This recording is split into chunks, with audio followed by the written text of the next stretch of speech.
Assalamualaikum warahmatullahi wabarakatuh. Sahabat Shihab Universe, peristiwa Isra Mi'raj pada dasarnya adalah dua peristiwa yang berbeda. Hanya saja peristiwa Isra dan Mi'raj terjadi di suatu malam yang sama.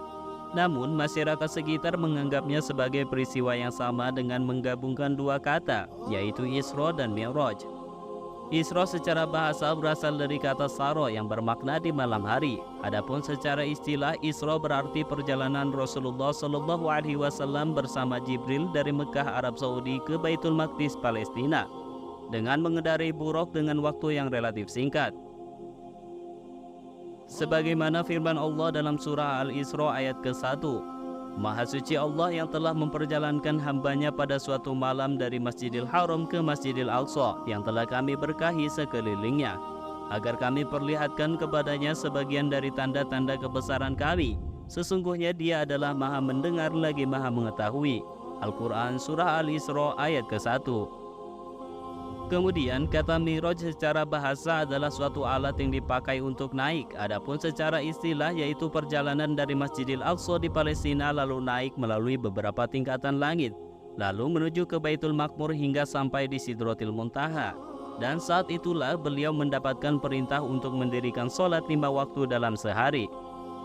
Adapun rincian dan urutan kejadian mengenai peristiwa Isra Mi'raj telah termuat dalam hadis yang sahih dengan berbagai riwayat.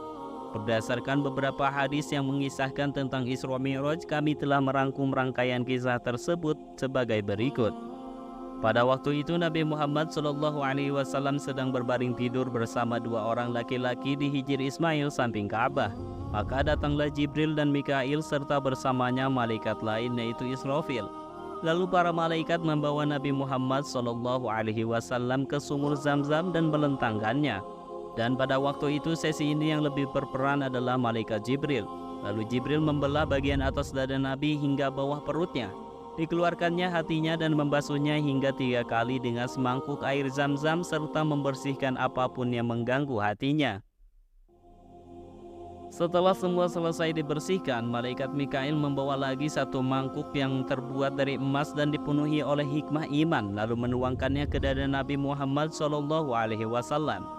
Dengan penuh kebijaksanaan, keilmuan dan keyakinan dalam Islam, rapatlah kembali dada Nabi Muhammad SAW dan memberikan tanda dengan tanda nubuah. Setelah dibersihkan seluruh hatinya, didatangkan buruk yang indah dan bertali kekang. Buruk adalah hewan yang berwarna putih, lebih tinggi dari keledai, serta lebih kecil dari bagol, hasil perkawinan antara kuda dan keledai. Langkahnya sejauh mata Nabi memandang, memiliki 2 telinga yang panjang. Apabila mendaki gunung maka terangkat lebih tinggi kaki depannya. Buruk memiliki 2 sayap di bagian pinggulnya yang mana berfungsi untuk membantu kakinya agar lebih cepat. Pada awalnya ketika Rasulullah SAW ingin menaikinya, buruk memberontak. Lalu Jibril meletakkan tangannya di atas kepalanya seraya berkata, "Tidakkah kau malu wahai buruk? Demi Allah tidak ada makhluk yang lebih mulia darinya yang telah menaikimu." Langsunglah buruk merasa malu dan dengan tenang segera dinaiki oleh Rasulullah SAW. Sebelumnya buruk juga merupakan kendaraan para anbiya sebelum Rasul. Setelah menungganginya, Rasulullah SAW dan Jibril segera memulai perjalanannya menuju Masjidil Aqsa. Setelah sampai di Baitul Maqdis, Nabi Muhammad SAW diperintahkan oleh Jibril untuk melakukan sholat 2 rakaat. Setelah selesai sholat, Jibril alaihissalam datang kepadanya dengan membawa bejana berisi khamar dan bejana berisi air susu. Dan Nabi memilih bejana yang berisi air susu. Jibril kemudian berkata, "Engkau telah memilih yang sesuai fitrah. Seandainya engkau memilih khamar, niscaya sesatlah umatmu." Sampai disinilah berakhirnya perjalanan Isra Nabi Muhammad SAW di Masjidil Aqsa, Baitul Maqdis. Setelah itu berangkatlah Jibril dan Nabi Muhammad SAW dengan mengendarai buruk naik ke langit terendah. Kemudian Jibril minta dibukakan pintu, maka dikatakan kepadanya, "Siapakah engkau?" Dia menjawab, "Jibril." Lalu bertanya lagi, "Siapa yang sedang bersamamu?" Dia menjawab, "Muhammad." Dan dikatakannya lagi, "Apakah dia telah diutus?" Lalu Jibril menjawab, "Dia telah diutus." Maka setelah percakapan tadi dibukakanlah pintu langit dan Nabi Muhammad SAW pun bertemu dengan Nabi Adam alaihissalam. Lalu Nabi Muhammad SAW senantiasa mengucapkan salam kepadanya, dan beliau Nabi Adam menjawabnya dan mendoakan yang baik untuk Nabi Muhammad dan Jibril. Kemudian setelah langit pertama telah dilewati, malaikat Jibril dan Rasulullah SAW segera melanjutkan perjalanannya, yaitu naik ke langit yang kedua. Di langit kedua ini disambut sama dengan langit pertama. Jibril ditanyakan kembali mengenai siapa dia, membawa siapa dia ke langit, dan apa beliau Muhammad SAW telah diutus untuk ke langit. Di langit kedua ini Nabi Muhammad SAW bertemu dengan Nabi Isa dan Nabi Yahya alaihimassalam. Sama seperti langit pertama, Nabi Muhammad SAW segera mengucapkan salam kepada keduanya. Keduanya pun menjawabnya dengan baik dan penuh rasa hormat tentunya. Mereka pun tak lupa mendoakan Nabi Muhammad SAW. Setelah selesai pada langit kedua, Nabi Muhammad SAW dan Jibril bergegas menuju langit ketiga. Di langit ketiga ini disambut sama dengan langit pertama. Jibril ditanyakan kembali mengenai siapa dia, membawa siapa dia ke langit, dan apa beliau Muhammad SAW telah diutus ke langit. Lalu di sini Nabi Muhammad SAW bertemu dengan Nabi Yusuf. Sama seperti langit pertama dan kedua, Nabi Muhammad SAW segera mengucapkan salam kepada Nabi Yusuf alaihissalam. Salamnya pun dijawab dengan baik tanpa mengurangi rasa hormat tentunya. Nabi Yusuf pun tak lupa mendoakan Nabi Muhammad SAW. Keadaan seperti ini terjadi berulang kali hingga Nabi Muhammad SAW sampai pada langit yang ketujuh.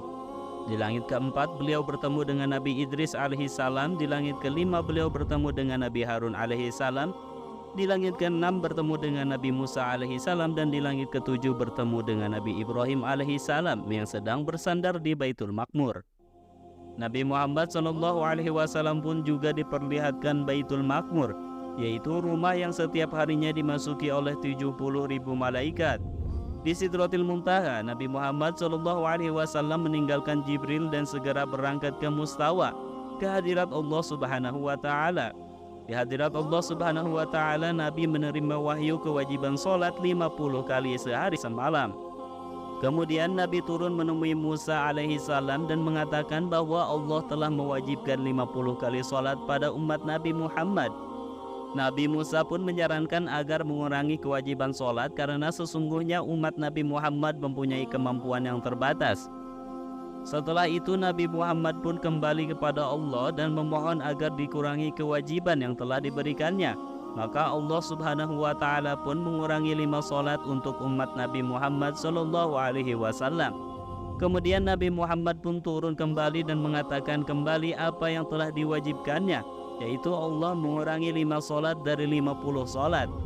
Namun Nabi Musa alaihissalam pun menyarankan kembali agar dikurangi jumlah sholatnya. Maka terjadilah Nabi Muhammad SAW pulang balik antara Allah dan Musa. Sampai pada akhirnya Allah pun berfirman, "Wahai Muhammad, sesungguhnya ini adalah 5 sholat sehari semalam. Setiap sholat pahalanya 10, maka semuanya 50 sholat. Barang siapa yang meniatkan kejelekan lalu dia tidak mengerjakannya, maka tidak ditulis baginya sedikit pun. Jika dia mengerjakannya, maka ditulis baginya 1 kejelekan."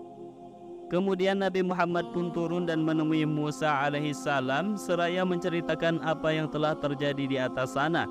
Lalu Nabi Musa pun tetap berkata untuk kembali kepada Tuhanmu dan minta keringanan. Namun Nabi Muhammad segera menolaknya karena dirinya telah kembali dan sampai merasa malu kepada Tuhannya. Dalam konteks ilmu pengetahuan, perjalanan Isra dan Mi'raj yang dilakukan Rasulullah dinilai sebagai perjalanan antar dimensi. Hal ini bermakna beliau telah diajak Jibril keluar dari dimensi ruang waktu menuju dimensi yang lebih tinggi. Namun apakah dimensi itu? Dimensi adalah suatu kerangka acuan yang menggambarkan alam ini. Kita ilustrasikan dimensi 1 sebagai garis lurus. Di dalamnya kita hanya bisa bergerak maju atau mundur saja. Dimensi 2 berupa bidang dengan gerak yang lebih bebas. Kita bisa maju, mundur, ke kiri atau ke kanan. Dimensi 3 lebih bebas lagi, selain gerak di bidang datar bisa juga ke atas atau ke bawah. Dimensi 4 geraknya bukan hanya di ruang, tetapi juga gerak waktu. Kita hidup di dimensi 4, yaitu dimensi ruang waktu. Karenanya kita selalu mengukur sesuatu berdasarkan ukuran ruang, seperti besar, kecil, jauh, atau dekat. dan waktu seperti masa lalu, sekarang, masa depan, lama dan sebentar. Sidratil Muntaha pun bukan suatu tempat yang keberadaannya ada dalam dimensi ruang waktu. Keyakinan adanya dimensi lain di alam juga didasari pada keyakinan adanya jin dan malaikat yang berada di luar dimensi ruang waktu. Dua jenis makhluk Allah itu tidak dibatasi ruang sehingga dengan mudahnya pergi kemanapun, dan tidak dibatasi waktu sehingga tidak ada kematian bagi mereka kecuali dengan ketentuan Allah. Kisah Isra Mi'raj tidak dapat dianalisis dengan teori relativitas, dengan anggapan Rasulullah berjalan dengan kecepatan cahaya bersama buraq. Bila kita gunakan teori relativitas, fenomena yang terjadi justru kebalikannya. Pada kerangka yang bergerak dengan kecepatan mendekati cahaya, waktu yang tercatat di jam menjadi lebih lambat. Menurut teori relativitas, artinya orang yang berjalan mendekati kecepatan cahaya akan merasa lebih muda, dan waktu yang dialaminya lebih singkat dibandingkan dengan orang yang ditinggalkannya. Oleh karenanya kita mengenal paradoks anak kembar atau twin paradox pada teori relativitas. Saudara kembar yang merantau dengan kecepatan mendekati cahaya akan mendapati saudaranya yang ditinggalkan lebih tua darinya menurut rekaman waktu yang dibawanya. Yang dialami Rasulullah justru kebalikannya. Rasulullah mengalami perjalanan waktu yang sangat panjang sehingga bertemu dengan para nabi dan berbagai peristiwa lainnya.